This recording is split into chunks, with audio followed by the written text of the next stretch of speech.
आउनबाट हाम्रा युवाहरूलाई कसरी रोक्ने, कुनै पनि हालतमा रोक्न सक्नुहुन्न। कुनै तरिकाले यो एकदमै पासपोर्ट कन्ट्रोल गरेर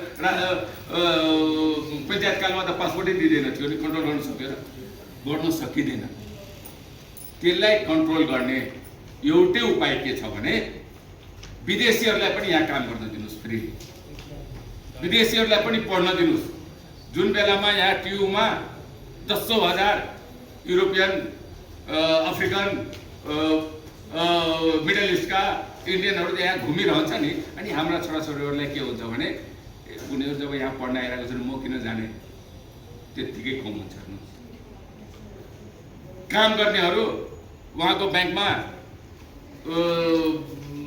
10 जना अलि गोरो छाला भएको मान्छे काम गरिरहेको छ नि, नेपालीहरूलाई म उनीहरूसँग काम गर्छु, म त के कम छु भन्ने हुन्छ। जबसम्म त्यो हुँदैन नि, अहिले के भइसक्यो हाम्रो समाजमा अर्को प्रवृत्ति भने यदि तपाईँको छोराछोरी बाहिर पढ्न गएन भने बाबु के एडमिसन पाइएन के हो होइन, कहीँ कोही राम्रो पढेर यही काम गरेको छ भने आमाबाले भन्छ कि भन्दैन थाहा छैन, तर सासु ससुराले, सालाले, अरू साथीले के जैसा कहीँ मौका पाउनु भएन क्या हो, केही चान्स थिएन, यसो कति यस्तो भइदिएको छ यो समाजमा कि उसले कामै नपाएर बिना उसको यहाँ नेपालमा बसेको जस्तो। भनेदेखि अब यसलाई प्रमाणित गर्नको लागि तपाईँ हामीले के गर्नुपर्छ भने विदेशीहरूलाई यहाँ काम गर्न दियो भने हामी डराउनु हुँदैन। हेर्नुहोस् तपाईँ, हामीलाई विदेशमा यति धेरै डिमान्ड छ कि मानिसले कुनै पनि देशमा कसैलाई आफ्नो नागरिकले पुगेको छैन, नेपालले पनि पुगेको छैन। हामी त जबरजस्ती काम नगराएर यो पुगेको जस्तो लाग्छ। एउटा काम गर्ने ठाउँमा 3 जनालाई राखेको छौँ।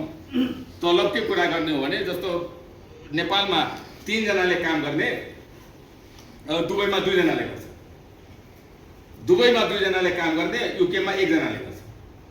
इफिसियन्सी भयो। जब विदेशीलाई मैले यहाँ राख्छु, मैले अलिकता तलब बढाइदिन्छु।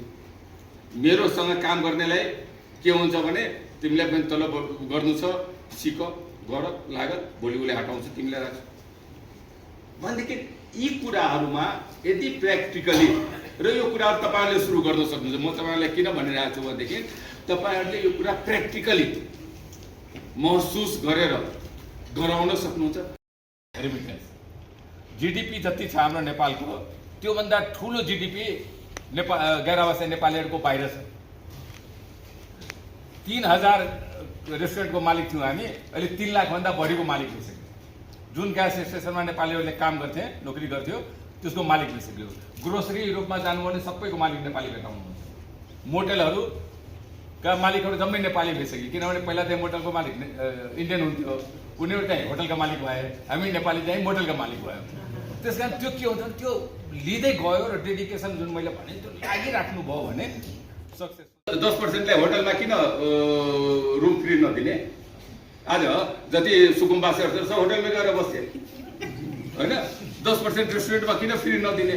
के छ भने आज होटलको मालिकले, यो मैले किन भनिरहेको छु भने होटलको मालिकलाई, ब्याङ्कको मालिकलाई, रेस्टुरेन्टको मालिकलाई मजा आइरहेको थियो, हेल्थ र एजुकेसनले मजा, भोलि तिनीहरूमा पनि आउँछ। प्रवृत्ति हो यो।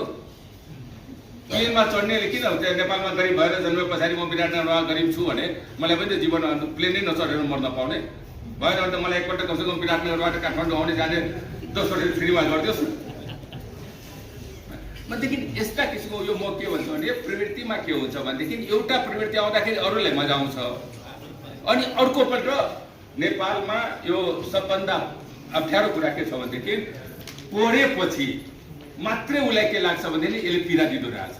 तपाईँलाई पीडा दिएको मैले जुन कुराबाट भगवानले भन्छ नि भगवानसँग के माग्ने भनेर भन्दाखेरि भगवानसँग एउटै कुरा माग्नुपर्छ, यदि मैले गर्दाखेरि कसैलाई त्यो पीडा हुन्छ भनेदेखि त्यो चाहिँ पीडा मलाई नगरिदिनुहोस्।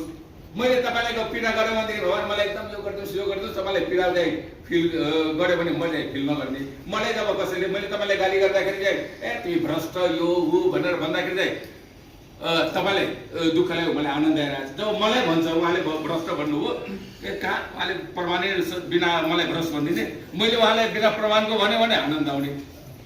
उहाँले चाहिँ मैले बिना प्रमाणको मलाई भने पछाडि अनि म चाहिँ प्रमाण खोज्ने यो प्रवृत्तिको मैले एज अ होल सोसाइटीको प्रवृत्तिको कुरा गर्दैछु। यो प्रवृत्तिहरूलाई निरुत्साहित गर्नुपर्छ। भगवानले मैले अघि पनि भने यो नेचर वेदर मोटो जुन दिएको छ त्यो सँगसँगै हाम्रो संस्कार संस्कृति सभ्यता पूर्वी दर्शन शास्त्रको भने पनि केन्द्र नेपाल हो, भारत होइन। कसैले मन परोस् नपरोस् होइन, नेपाल हो।